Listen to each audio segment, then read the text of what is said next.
Voyons même d'abord qui veut intervenir au Niger. Une bande de 4 bras cassés qui veut intervenir au Niger. Vous connaissez la situation au Niger, hein, le coup d'État, la CEDEAO qui sanctionne et menace d'attaquer, le Niger qui refuse de s'exécuter et promet de riposter, en plus avec le soutien du Mali et du Burkina. Bref, c'était évident, hein, la CEDEAO cherchait juste à mettre un coup de pression et que l'ultimatum ne signifiait rien en réalité.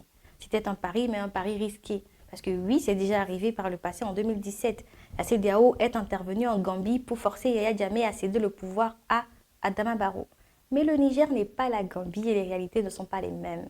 En plus, les dirigeants de la CEDEAO, là, ce sont des politiciens, pas des spécialistes de la guerre. En plus, la guerre, ça coûte cher, alors que chacun d'eux a son lot de problèmes. Hein. Le Nigeria a Boko Haram, en plus le Sénat nigérian était contre. Le Bénin fait face à l'incursion djihadiste dans le nord. La Côte d'Ivoire doit préparer la CAN.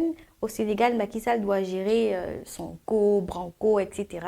Donc la menace n'était pas vraiment crédible. Et je crois qu'il n'y aura pas d'intervention militaire de la CEDEAO au Niger.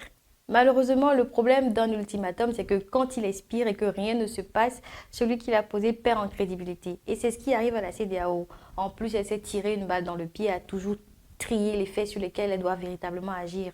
Elle cautionne les mandats anticonstitutionnels, mais sanctionne les putschistes. Donc pas très clair, quoi.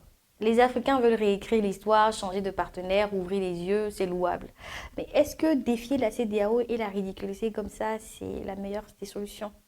La CEDEAO est devenue comme un groupe WhatsApp sans aucune autorité. Si elle ne peut pas jouer un rôle dans la gestion des crises politiques et sécuritaires, mieux vaut la supprimer. Ça veut dire que tout le monde peut faire ce qu'il veut.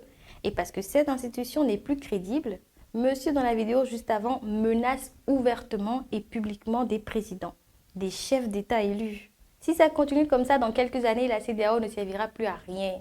Et quand elle tombera, entièrement, hein, les conséquences seront désastreuses pour nous. On peut être un peu plus diplomatique, hein, jouer le rôle et éviter certaines déclarations et certaines sorties.